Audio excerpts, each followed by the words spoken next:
Are we?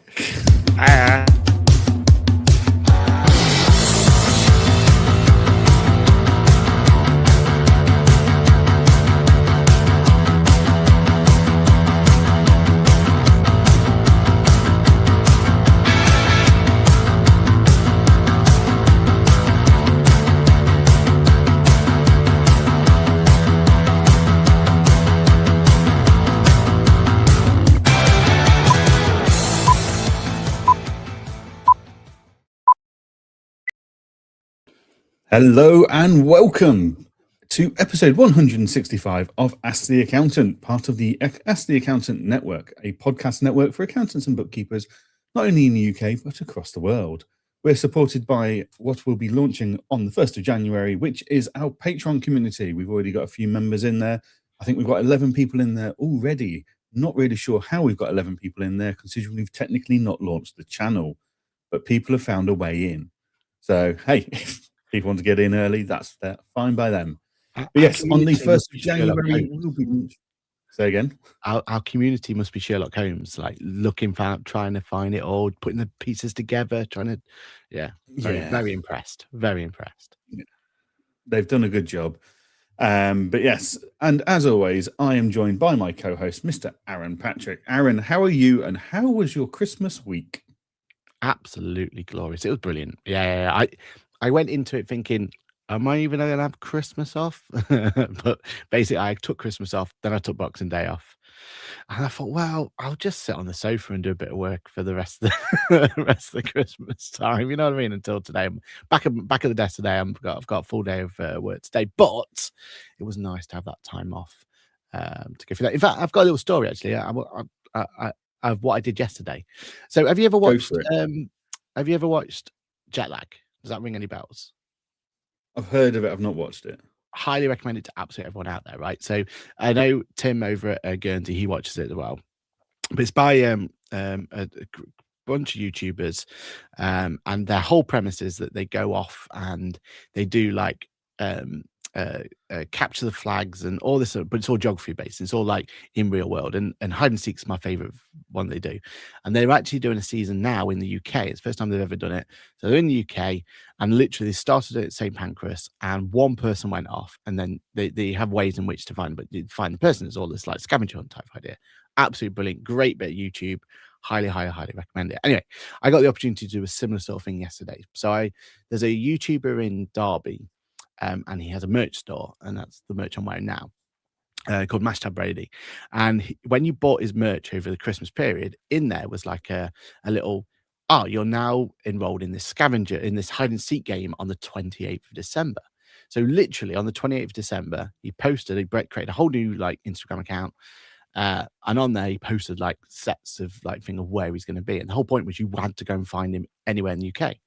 And literally, when he posted his, we weren't that bothered at first, but when he posted his first thing, Chrissy went, that's Michelova's petrol station. So we knew exactly where he started from. He then like said that he'd had to go to Halford to pick this thing up. So we knew which Halford he went to. So we went on this thing. Anyway, we ended up in Rochester to begin with. Then we went to Doncaster. Then we went to Scunthorpe.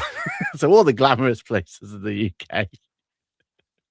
To try and find the thing. So it was a good little thing. And honestly, it made me have even more appreciation for that game Jet Lag now. So if you've got any time over this next couple of weeks, make sure you watch Jet Lag, especially now they're in the UK, like watching that and how it works and everything else. Absolutely brilliant. And the best thing that you'll recognize the places like that's St Pancras or that's Leeds train station. There's a load of places we had to do, when we were doing our tour in 2023 and all that sort of stuff.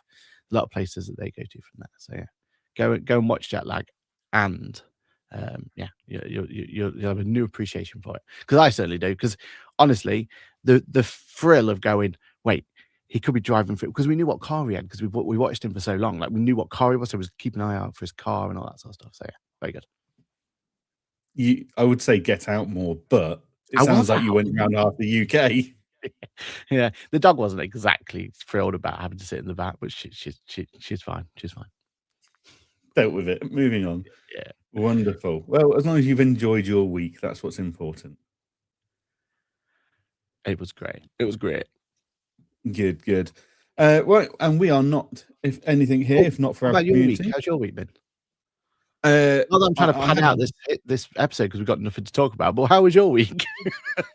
I had a very chilled week, to be fair. I sat and listened to a couple of books that I've been meaning to listen to, all work related, of course, but never mind. Didn't really do a huge amount of anything, just ate far too much.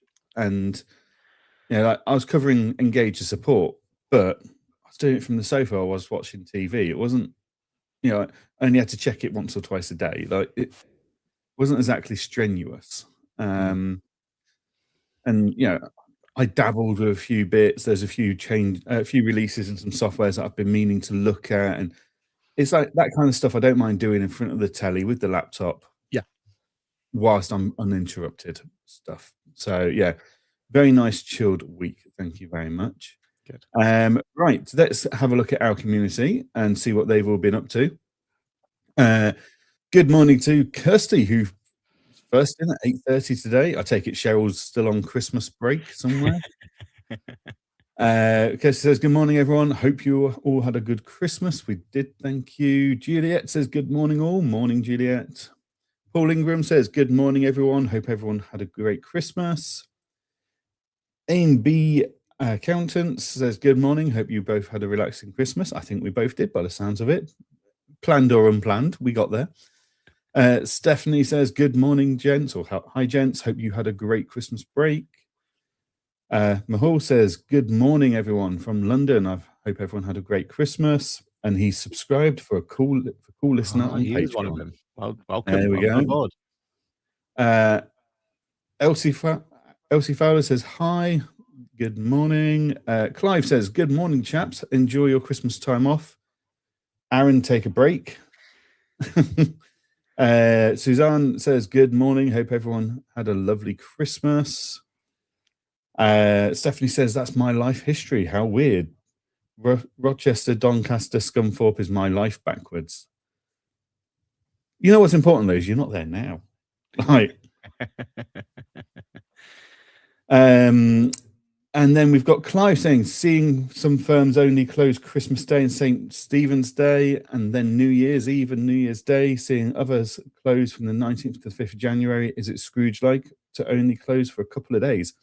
Whatever works for your firm. Yeah, but the team was off. Trust me. I wouldn't dare even suggest that they, in fairness, they have a choice. Like, do they want to take that time off or don't they want to? Because some people want to use their holidays in other places, don't they? Right. So we always just have an open door policy. But from a client's point of view, we're off. So yeah, it's we have the same policy. Like, we email all the clients back in October, November time saying these are the office hours. There aren't any. Deal with it. Move on. Get your payroll into us early. Get your VAT into us early. If you don't, you're going to suffer for it. And then the team can do what they want in that time. For me, it's great for project work and little tasks that I've been meaning to do. For others, they take it off completely, and that's fine. That's more than happy with that. And Stephanie said, I closed the laptop Christmas Eve and I haven't opened it yet.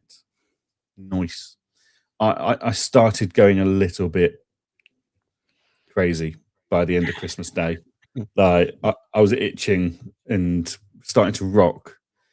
So yeah, I cracked back on unboxing day, as it were. But as I say, all very leisurely, and just enjoyed being able to keep up with all the Netflix stuff and everything at the same time. But yeah, fantastic. Right. So we've got one more as well. Oh, and then Paul Whitehouse, because you came in 5 minutes early, you then by default go to the back of the queue, I'm afraid. So morning all, hope you had a good Christmas. Good morning, Paul. Hope you had a good Christmas down in Portsmouth. Yeah. Wonderful. Right. So as Aaron's mentioned, it's that weird period, isn't it? That thankfully we have a podcast today, so I know what day it is. It's been a bit hit and miss over the last few days as to what day is it. But yeah, very much thankful for a bit of a milestone, a landmark to help steer us through this weird period between Christmas and New Year. So no real news to go through. So what we thought we'd do, because we're imaginative like this, and we haven't seen this done anywhere else. No other YouTube channels or anything are doing this. We're going to do a year in review. Basically, we're going to look back. We're going to discuss what our highlights were and our lowlights, for that matter.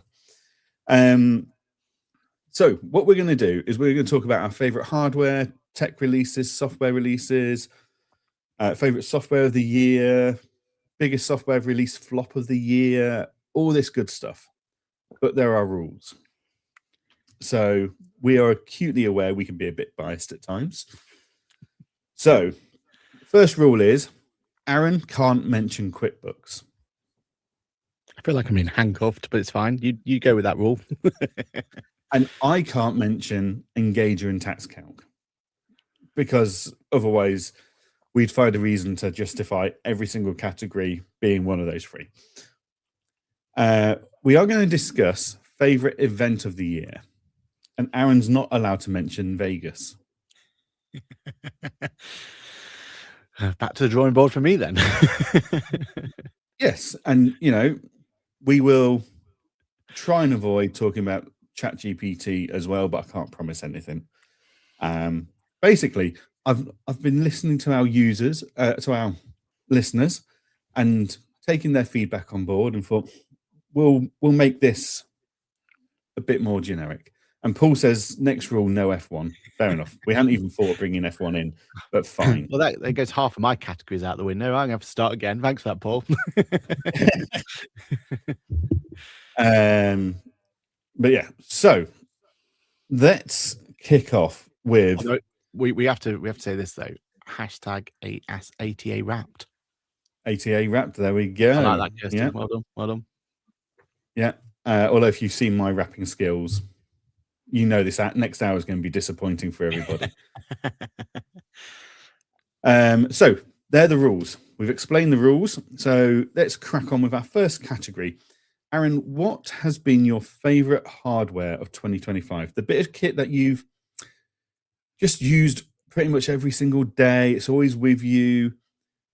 And in hindsight, you'd be stuck without it. So I'm going to cheat already. No cheating. Honestly, not to pad out this episode, honest. But I want to give some honourable mentions. And hopefully I don't steal your limelight of something that you're going to pick. But yeah, I've got, and I think we should mention like maximum of 2 honourable mentions. I think otherwise we'll be here all day, right? So my 2 honourable mentions is number 1 is my little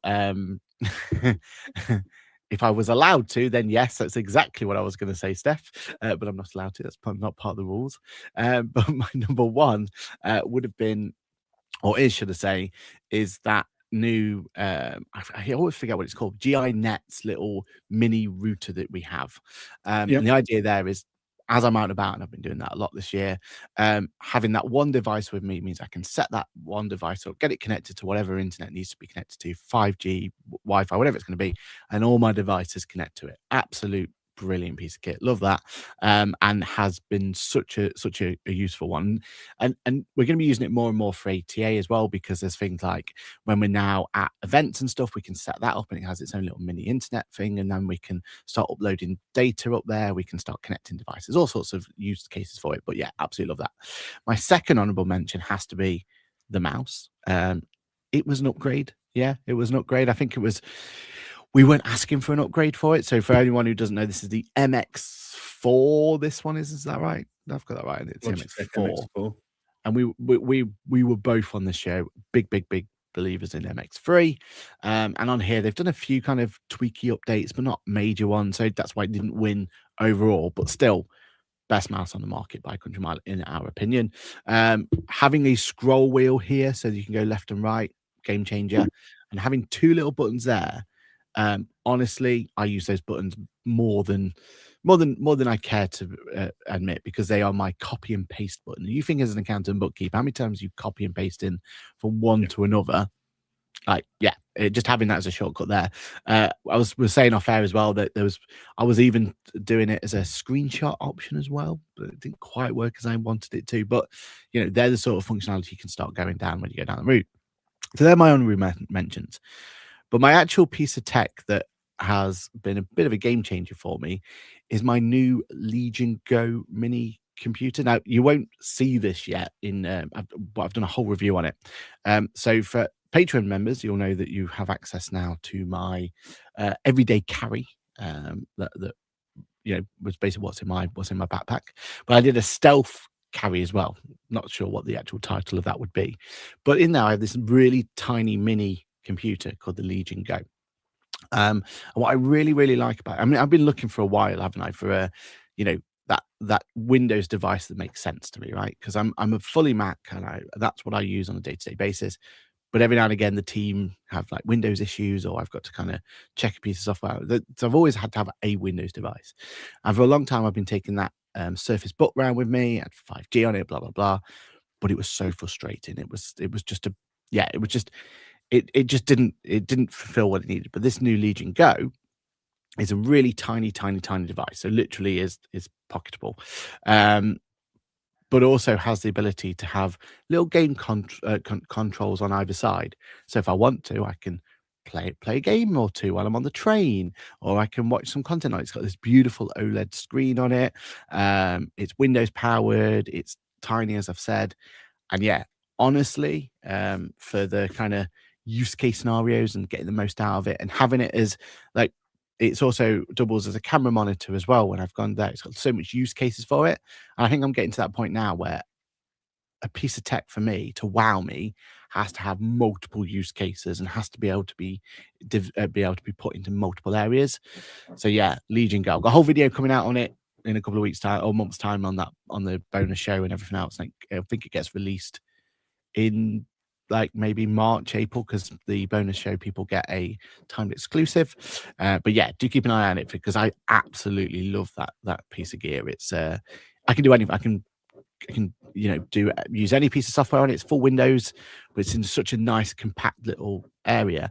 And one of the controllers has a trackpad on it, and also you can turn it into a mouse. It's got all these little funky elements like that. So you bring a keyboard with you, and you're off to the races. What about yours, Johann? Fantastic. Or any comments on mine first? No, I completely agree. The Logitech MX4 has been a fantastic mouse. Joe Black in the comments has said, I brought the mouse after seeing yours and love it. The copy and paste and horizontal scroll save so much time. They are such good bits of kit. But my winner has got to be the Plord. So this is the Plord Note Pro, but also in my notebook, I've got the pin just sat there. So when I'm taking notes in meetings and stuff. And the reason that's become so important is I spend a lot of my time in meetings now. Yeah. Like the Plord actually gives you stats. So I know I've recorded 1,570 phone calls, meetings, etc. in the last year. And that's 539.2 hours worth of content recorded. Now, there's no way I can take notes of all of that and pay attention to what's going on in the room or on the call at the same time. So that's saved me so much hassle, being able to record, transcribe at a click of a button, fantastic. But also what it's done is I've used it and I've had it on me to record whenever I'm on stage speaking about things. And it's actually Plord recordings that were the foundation of my last book about how to buy a business. Yeah. Because I took all my recordings and transcripts that Plord just recorded for me and used from sessions where I've stood on stage speaking about buying businesses, financial due diligence and stuff. And that all of a sudden I had quite a strong foundation to build on for a new book. Whereas if I hadn't had those recordings, I've been sat there trying to scratch my head, trying to think of what I'd said and almost forcing it.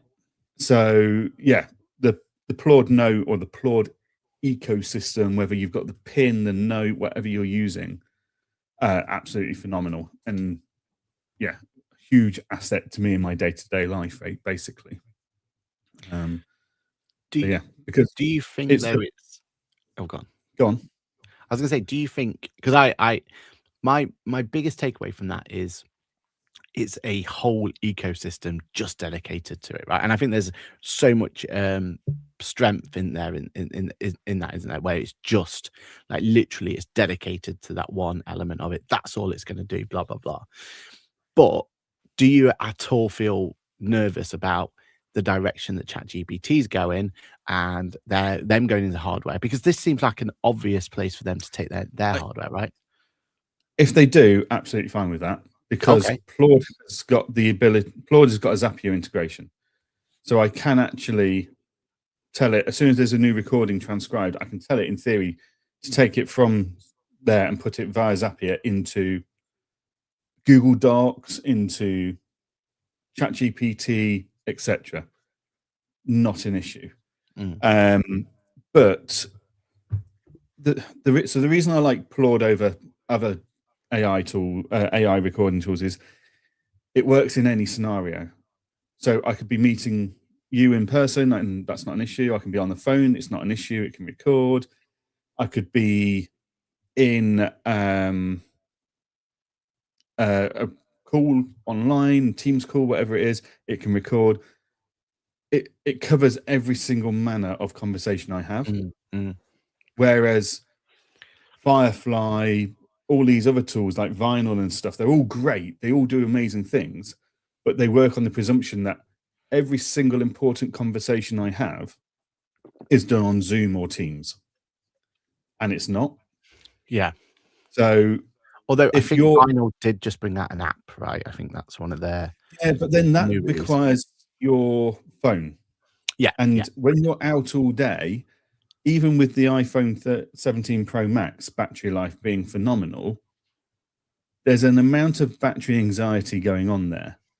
So the fact that I know I can record for 30 hours on this one little credit card sized device without putting any strain on my phone's battery, like, that's just phenomenal.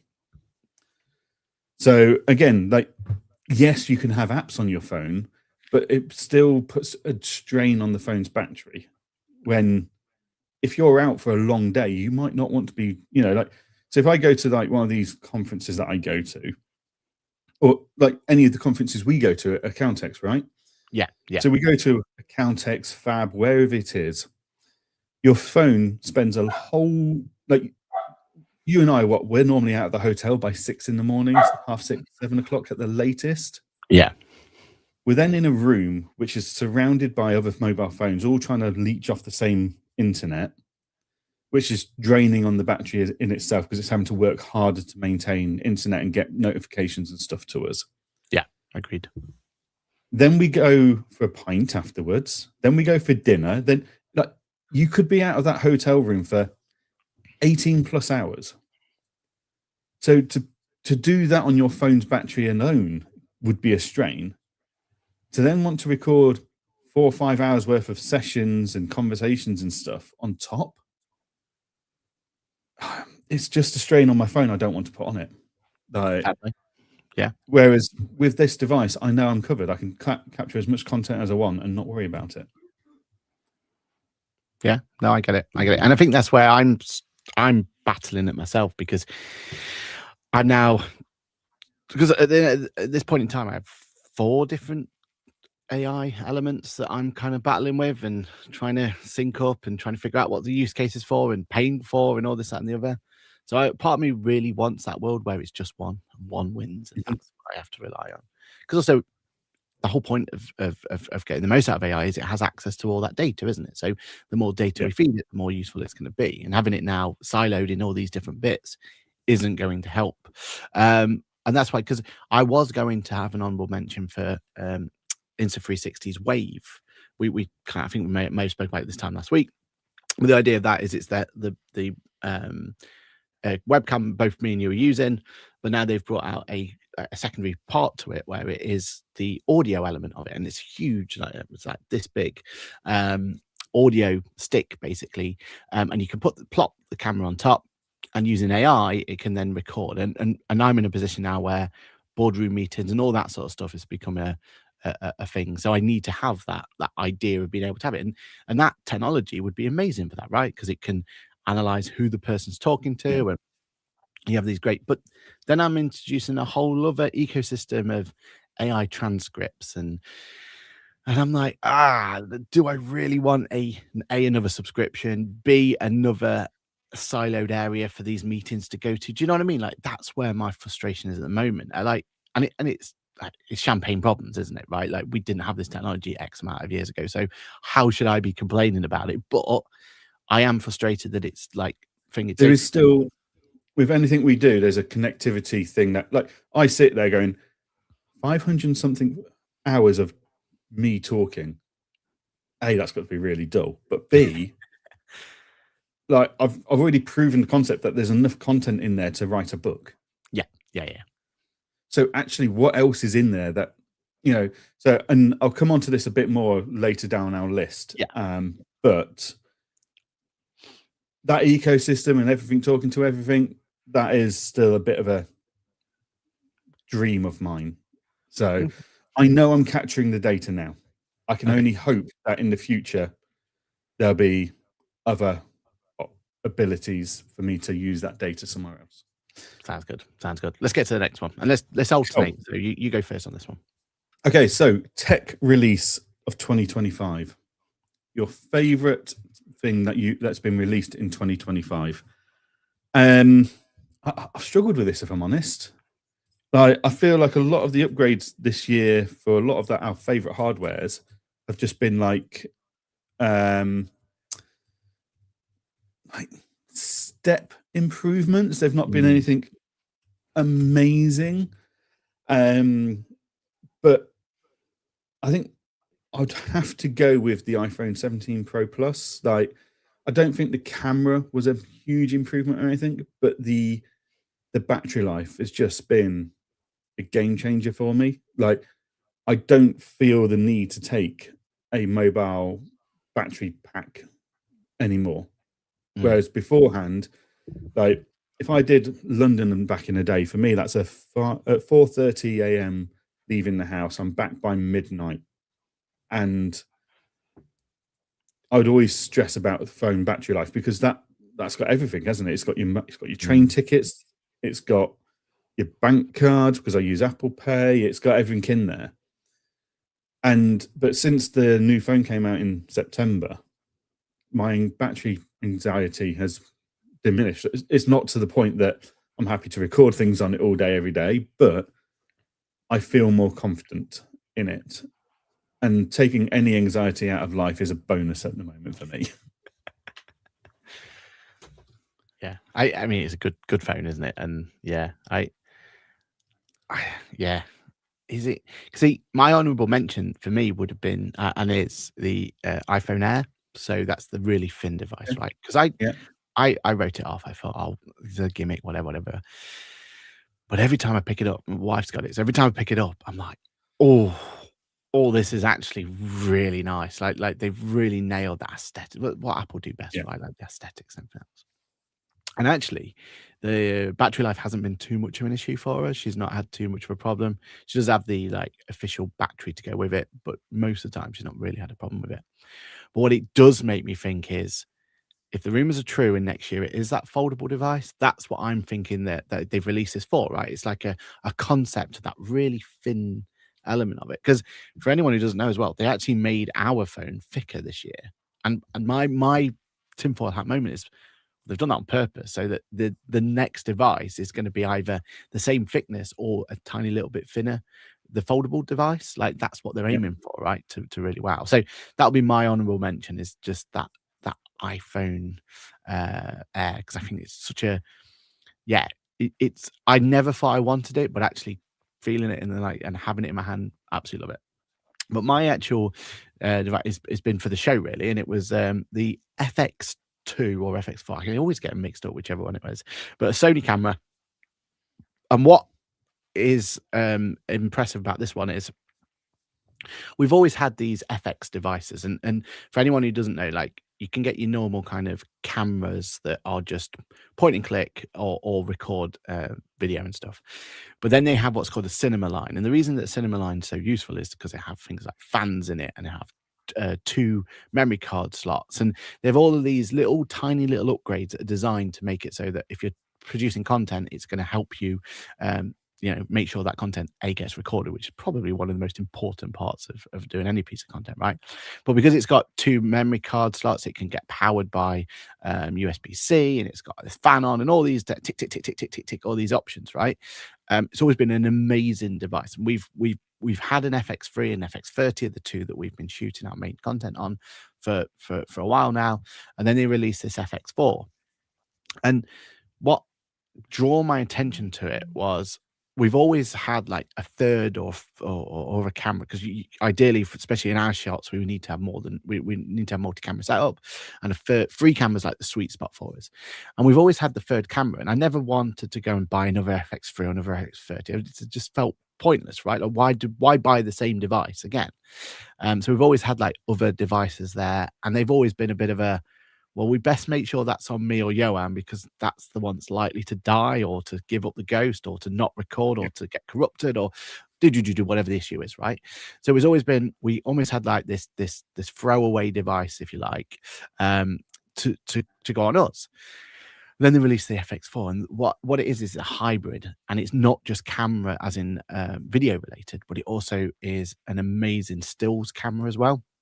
And I've loved just getting back into that and actually having a focused stills camera, which still got all the cool tech on, like it's got redundancy on it, it's two memory card slots, it's got a fan on it, it's got power by USB-C, it's got all of these extra bits on it as well. But also it's an amazing just like camera, right? And you can take these photos and go through and all that sort of stuff. It's got dual mode on it and all this stuff. It's brilliant. And I love that. And that's also now the camera that goes on our grid walks with us, because it's got both of those elements to it, and we can easily swap it out, and it's got kind of all this bits on it, and it's just perfect for that. So yeah, for me, that's been my favorite tech. And I didn't think I wanted, or even considered it, but I'm really, really glad. And I think it was one of those as well, which was when it got released, it was so polarizing. Like I watched so many YouTube, like I always do. I'm not going to buy anything without watching 20 odd YouTube videos and reviews on it, right? And I watched it, and everyone was polarized, and either it was the best thing they've ever heard of, or what a ridiculous idea, right? And that actually really, really kind of sold it to me, was, oh, for the right use case, for the right person, for the right setup, this is a really, really nice piece of kit. And because it was already in the same ecosystem as the other cameras, I already had all the batteries for it, I had the lenses for it, blah, blah, blah, blah, blah, all the audio equipment, everything else. So literally, I just got to pick it up and put it in.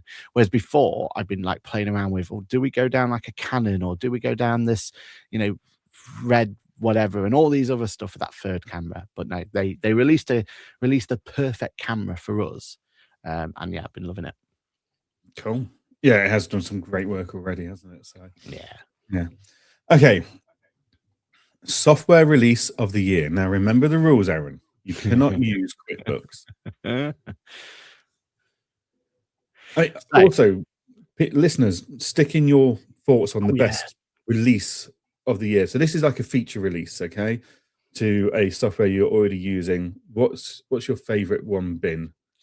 So yeah, stick it in the comments for us. But yeah, Aaron, go for it. Software release of the year. So I'm going to mention for this one, just because it got me going, oh, and it was right at the beginning of the year, Ignition with its auto pricing. Now, I now have access to Ignition for my sins, and it isn't what it sounds like. Which, are we shocked? I think we said that. I think that's exactly what we said on the show, wasn't it? I didn't think it was going to be as good. But I do think that idea, though, I think they found the pain point. How they fixed it? Maybe like a true Ignition user who's fully embedded in it and like really gets behind it. Maybe it is for them, but for kind of like a outside looking in, doesn't quite seem to tick all the boxes. But that idea of auto pricing, I am well up for. Like, if we can find a way to nail that going forward, if there's a way of like making that actual dream a reality, I'm all up for. So that was like my honorable mention. But my actual release of the year has to be, for me, ChatGPT's Atlas Atlas web browser.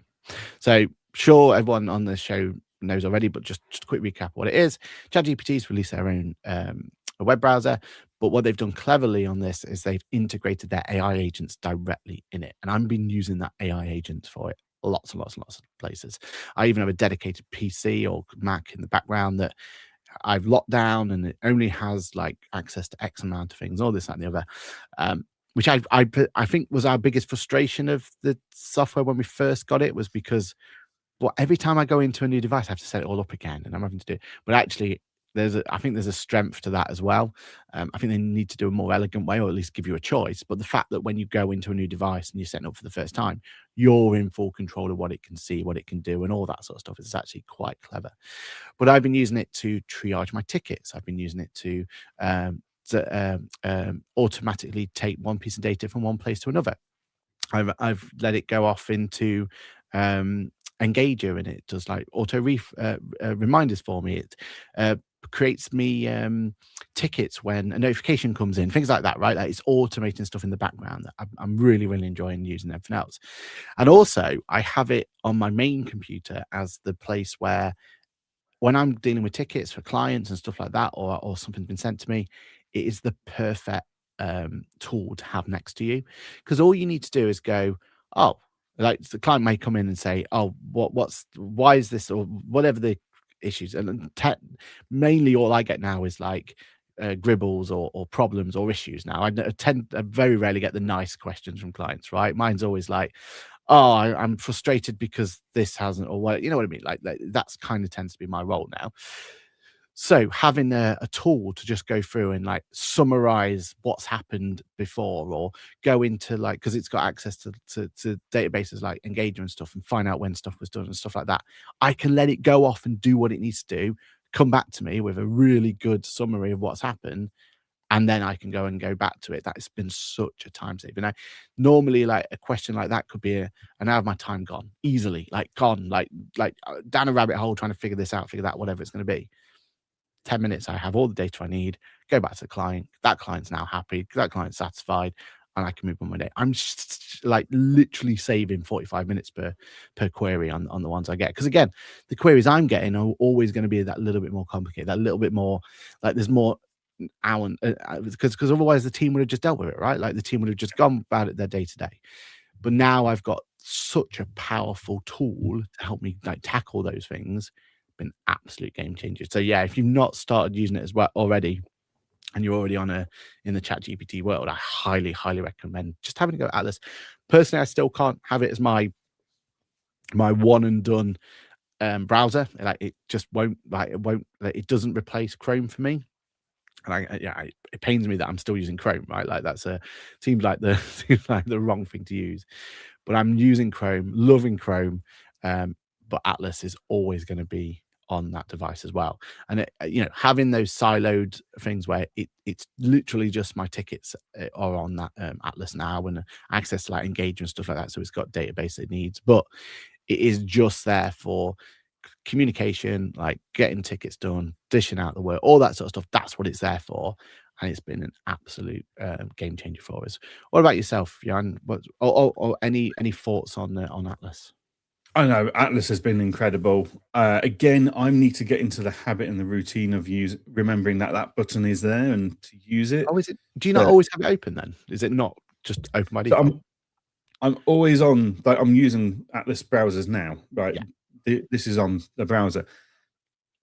It's just remembering. Actually, ChatGPT's built into this. Could I ask ChatGPT to do this? It's like when you delegate stuff to your team. You have to sit there and go, why am I doing this? Could I ask someone else to do it?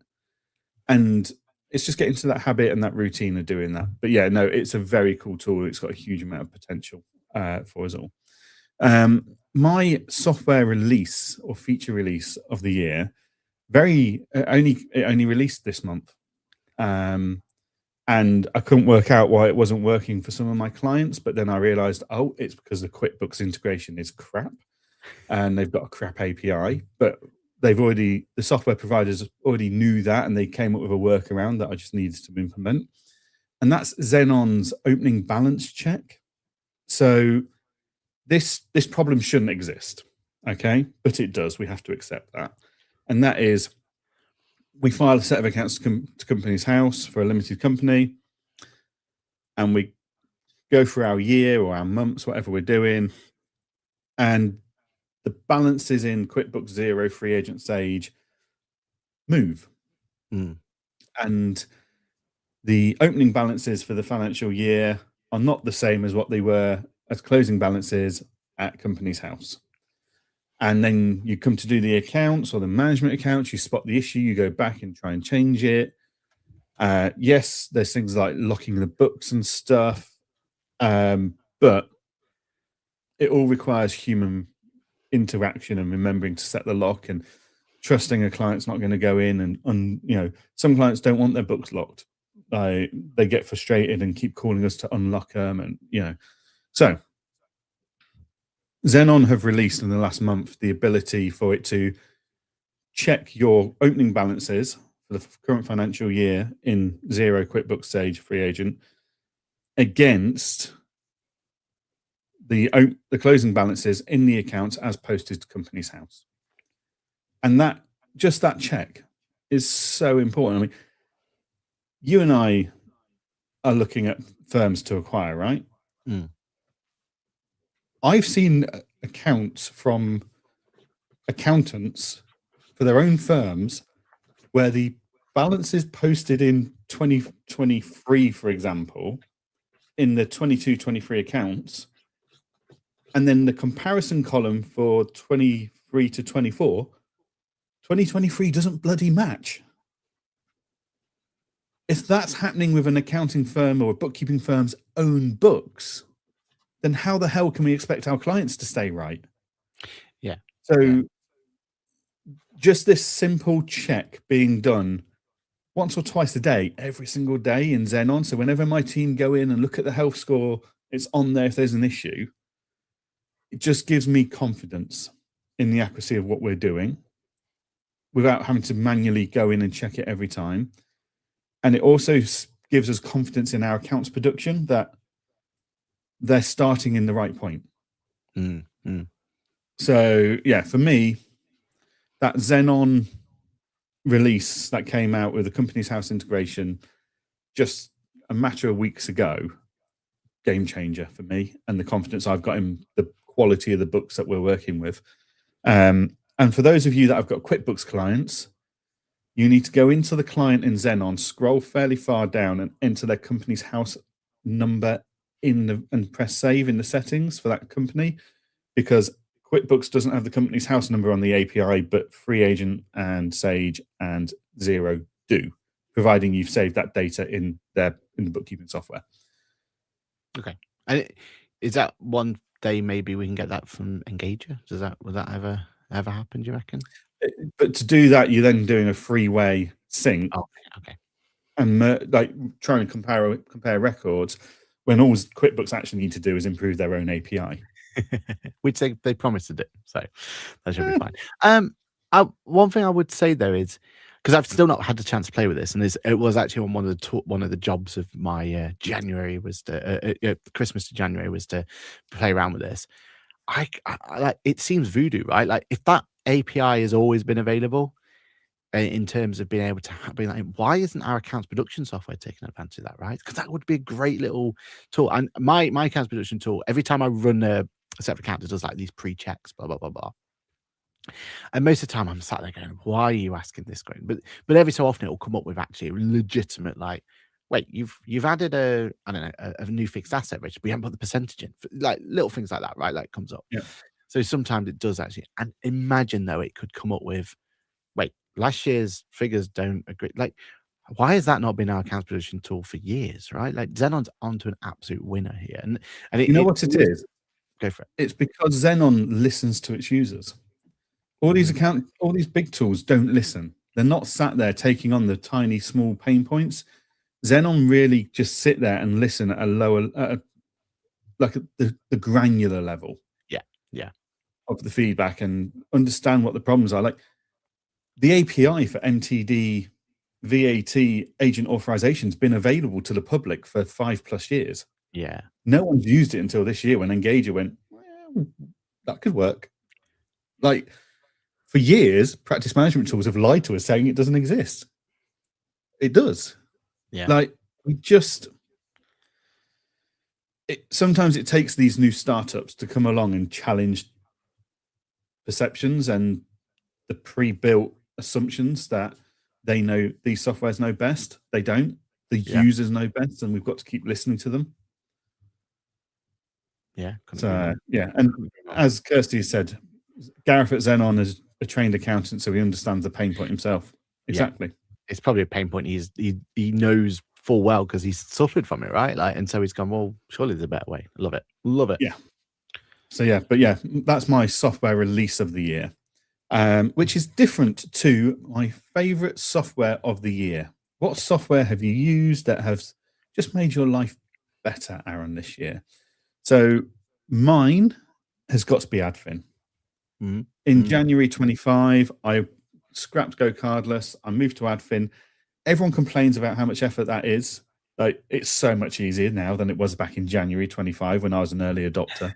Like, everything had to be done manual. I had to do things a couple of times over because things changed, and the QuickBooks API was crap, and then they found ways around to make it better.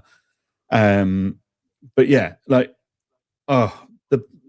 just January last year, I got paid for self-assessment work so much quicker and easier, and the volume that paid by Apple Pay was phenomenal.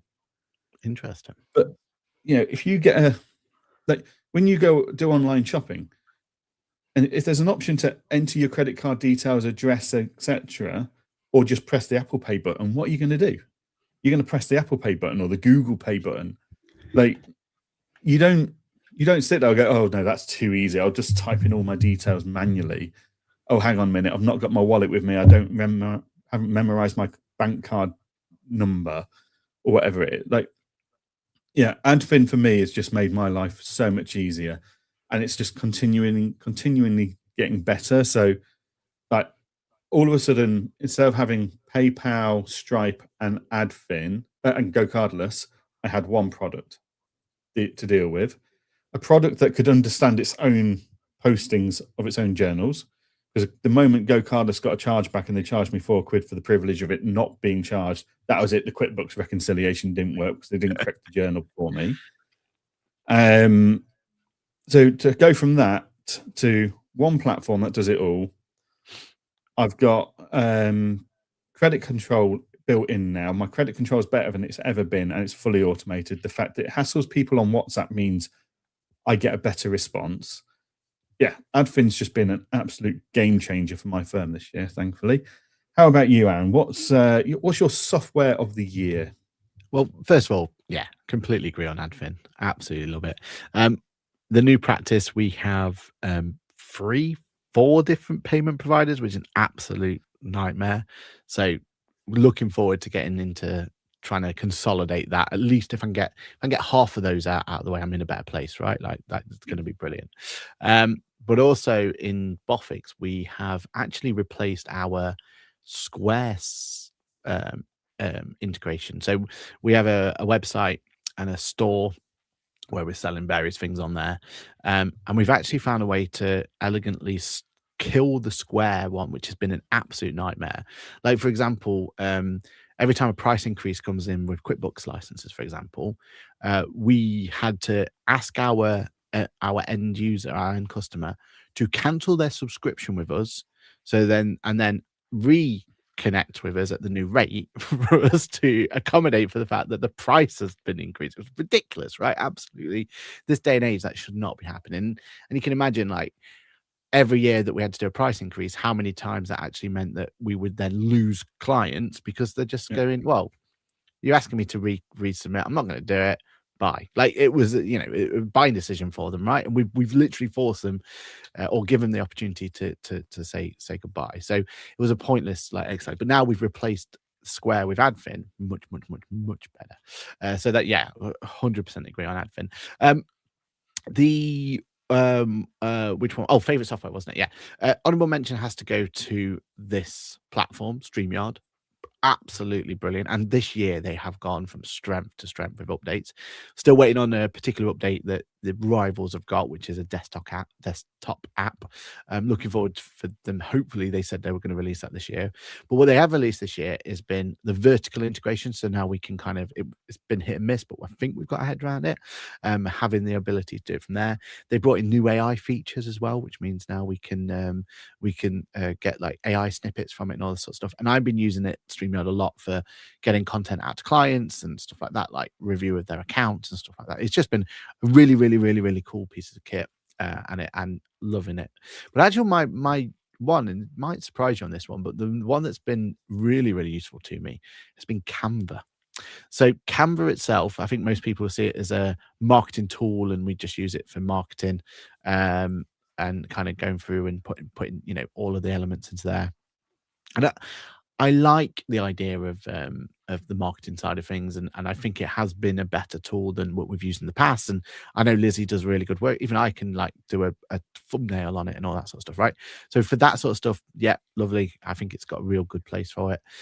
But as a collaboration tool and a meeting tool, when you're even if you're in person, or if you want to start collaborating on ideas, or you're thinking, right, how are we going to tackle MTD and everything else like that?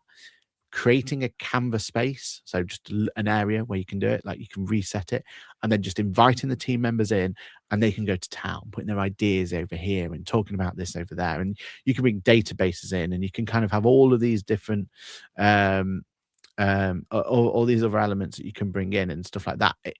It's like, I know there are other whiteboardy tools, because that's effectively what I'm using now. It's a whiteboard, but a digital whiteboard. I know there are other ones out there, but I've always found them like a little bit restrictive, or I've had to like get a new license for them, and there's just been like pain points into like dishing it out, right? Canva, as long as you got one license, it's fine. You just add as many people as you want to it. Everyone's in. They've all got access to it. They can add things in. They can add any media they want. You can draw databases in there as well from other solutions, stuff like that.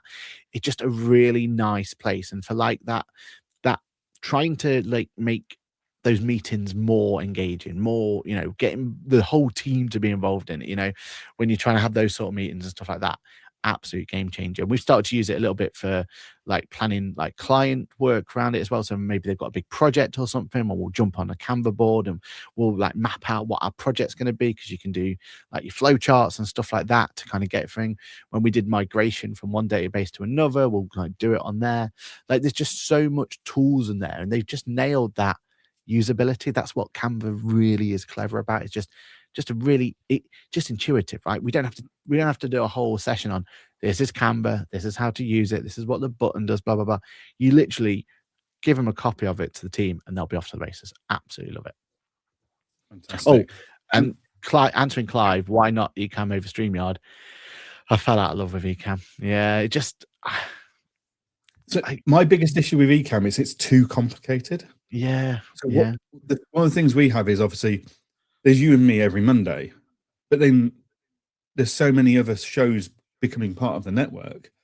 It's got to be simple for other users to come in. So our guests like Amy, James, Tim, everyone else that's part of the group now, they need to be able to kind of plug and play.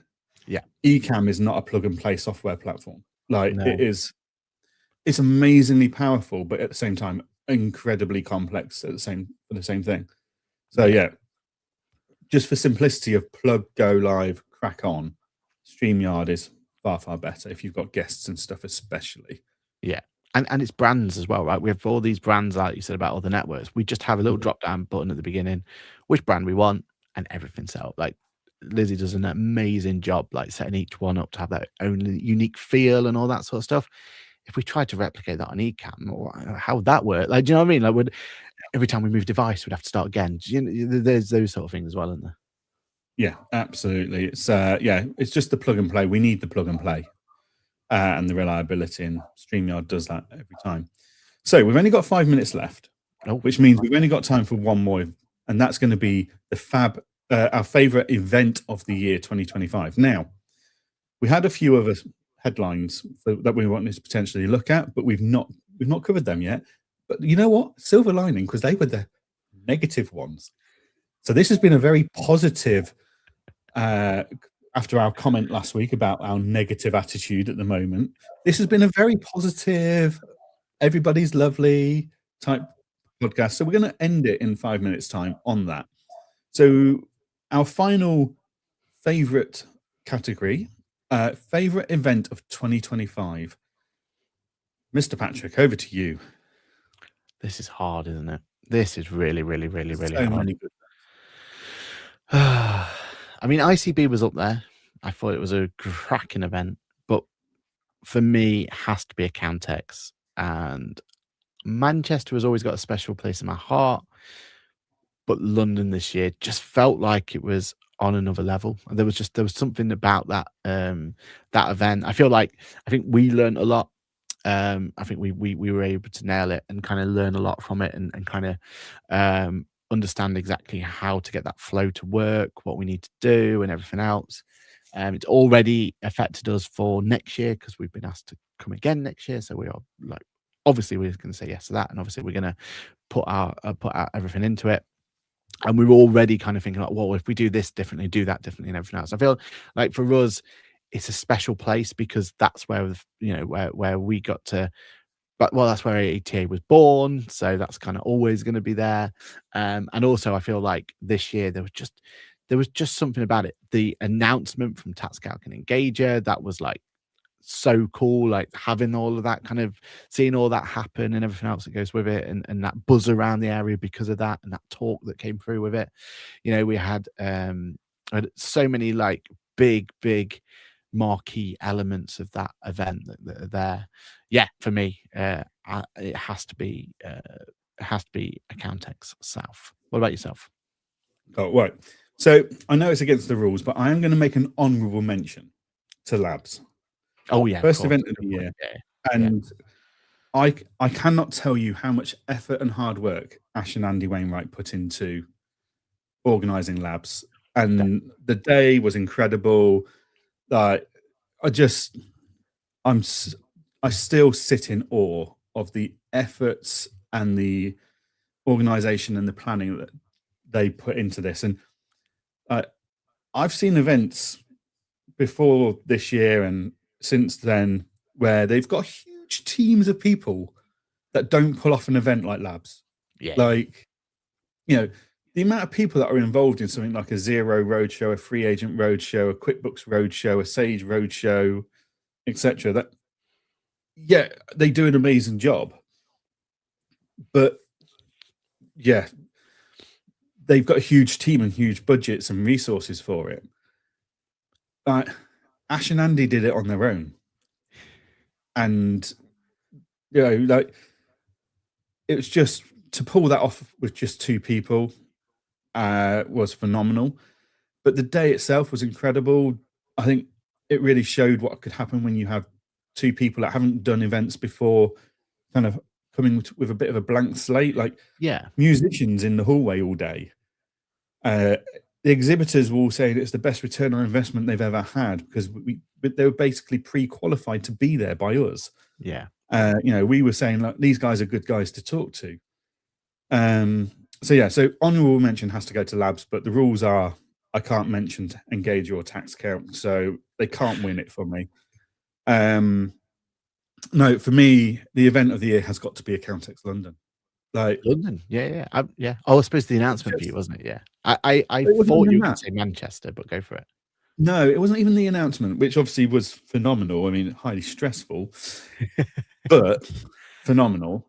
But there's just something about events that I absolutely love. There's an adrenaline, there's an energy, and there is no bigger hit in the year of adrenaline and energy from an event than Accountex London.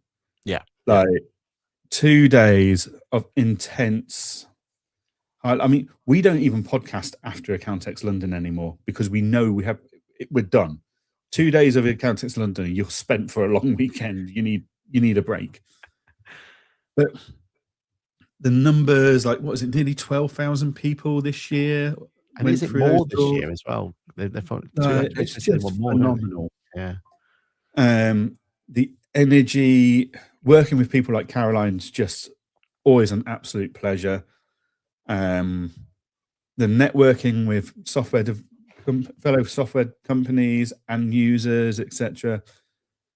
Yeah, like I get a hit from every event, but no event gives me the hit that Accountex London gives me.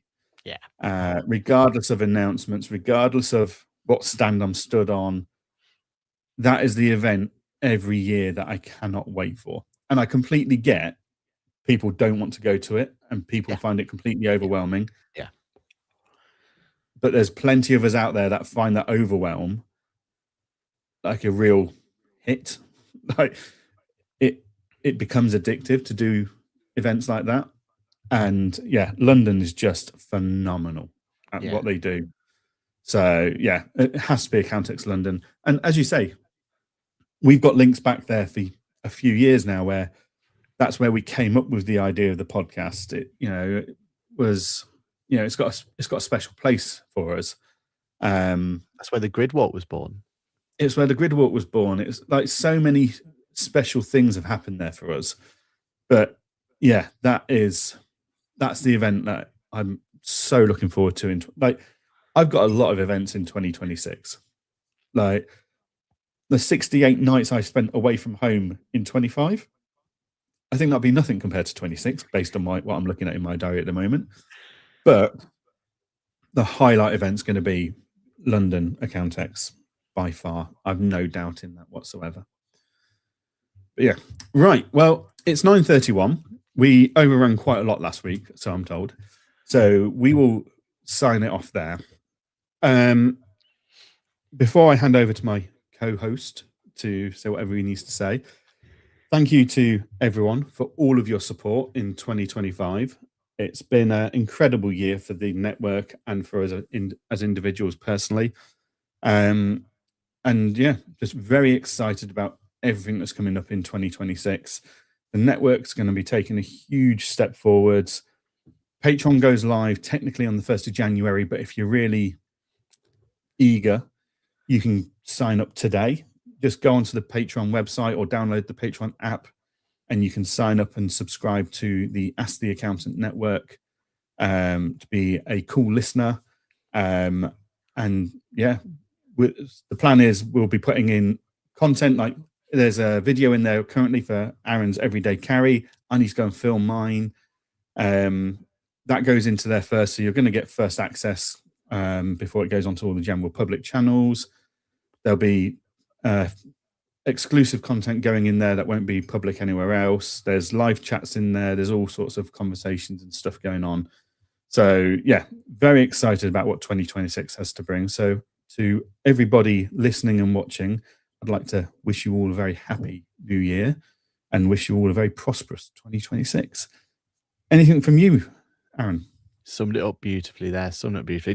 Just a big thank you from myself as well. Like, yeah, 2026 is going to be a big year for Ask the Accountant. It's all thanks to each and every one of you. So yeah, thank you so much for supporting us. Thank you for being there in 2025. But yeah, we're really excited for 2026 and what that can bring. And again, it's all thanks to you guys. So yeah, thanks for joining us. And yeah, keep us honest though. Let us know, put in the comments, let us know what we can do better. Is there anything you want from this new Patreon area? Is there something we've not thought of? Like, we wouldn't be here without you guys. So yeah, let us know what you want from it, and we can go and make that happen for you. So yeah, thank you very much. Have a great new year, like Johann said. Shall we quickly just go through what people are saying here? We've got Clive saying Happy New Year. Yeah, Stephanie says Happy New Year, team. AMGB account says Happy New Year. Kirsty saying Happy New Year, and Paul says HNY. Just down with the kids. Brilliant. Awesome. Thank you very much, guys. Have a wonderful new year, and we'll see you all in 2026. Bye.